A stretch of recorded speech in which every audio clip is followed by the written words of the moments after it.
Сәлем достар, сіздермен бірге көрсетіледі. Бүгін видеода біз көлік жүргізу куәлігі туралы сөйлесетін боламыз. Осыны 2 күн алдымен тапсырып келдім. Біраз мен қиналдым. Қанша уақытым кетті? 3 ай уақытым кетті дайындалуға.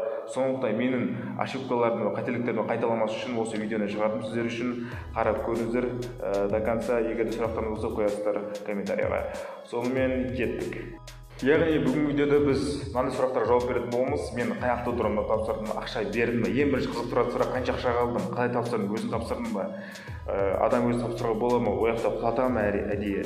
Егер өзің тапсыратын болсаң, ақша беретін болсаң, қай жақта тапсырған жоқ, қай қалада тапсырған дұрыс, сол сияқты. Сонымен қатар қандай сайтпен, машинаны мысалы қай жақта, қандай автошкола барған дұрыс, автошкола бітірдім ба? Соның сұрақтарды бірге талқылап, бірге жауап беретін боламын. Сонымен жалпы өзімізде қарасақ, автошкола мысалы право алу өте қиын болып кетті соңғы кездерде. Шыны керек кәдімгідей қиын болды. Біреулер қазір біраз ақша беріп неғып жатыр, сетіп жатыр, біреулер сетіп жатқан жоқ, біреулер айтады, қазір ақша вообще алып жатқан жоқ дейді. Өте қиын болып кетті дейді. Мен өз басым ешқандай ақша берген жоқпын. Осында право алуға өз басым тапсырдым, тап-таза.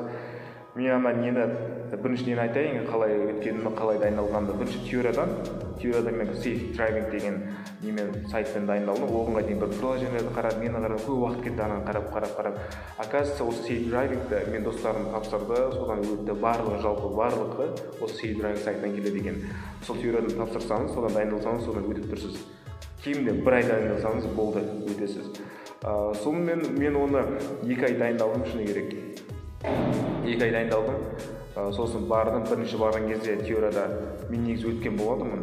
Бірақ та маған мен белгілеген сұрақтар, сен белгілеген жоқсың деді да, база істемей қалып, қатып қалып, мен лақтырып жіберіп, өте алмай қалдым сосын. Екінші неге бардым, мен ойладым сол кезде, мен әдейі лақтырып жібердім, өткізбедім ба, бірдеңе ақша беру керек па деп ойладым да, сосын несін директорды шақырдым, не қылдым. Олар ешне істей алмай қалды директорде. Сосын айттым, мен қазір суретке түсіріп алайын дедім да, осыны мен өзім қандай сұрақтар берілгенімді. Сосын директор шақырдым, мынандай болып қалды, сайттарыңыз қатып қалды, компьютерден істемей қалды, не істейміз?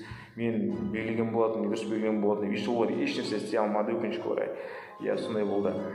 Достар, осындай жағдай болмас үшін сіздер енді байқап жатсаңыздар, өздеріңіз база қатып жатыр деп бірге айтып отырады өздері адамдар. Сол кезде ең бірінші белгілеген сұрақтарыңызды суретке түсіріп алыңыздар.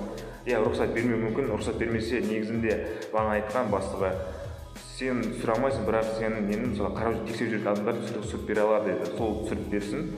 Сосын барып, егер қатып қалған жағдайда сол осыны көрсетесіздер.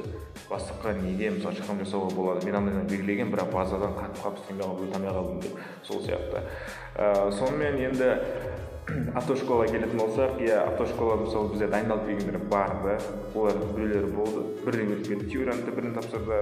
Енді автодромда да бірден тапсырды, вождениені бірден өтіп кетті. Ал бірақ білмеймін, көбісі мысалы мен сияқтылар мен өзім 4-ші рет тапсырдым вождениені. 4-шіні әрең өттім.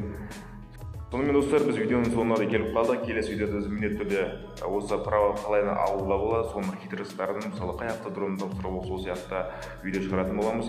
Енді неге келетін болсақ, мысалы шығынға келетін болсақ, маған шығын көп те болған жоқ, 12 теңге болды. Неге 0,75 деген менде справка, сонымен қатар автосонда шығартып алдым. Сосын қатарына госпошлина, ақша төлейсің, оған 5 теңге ме, сондай көп те болған жоқ. Сатып алмай ақша тегін алуға болады екен, оказывается.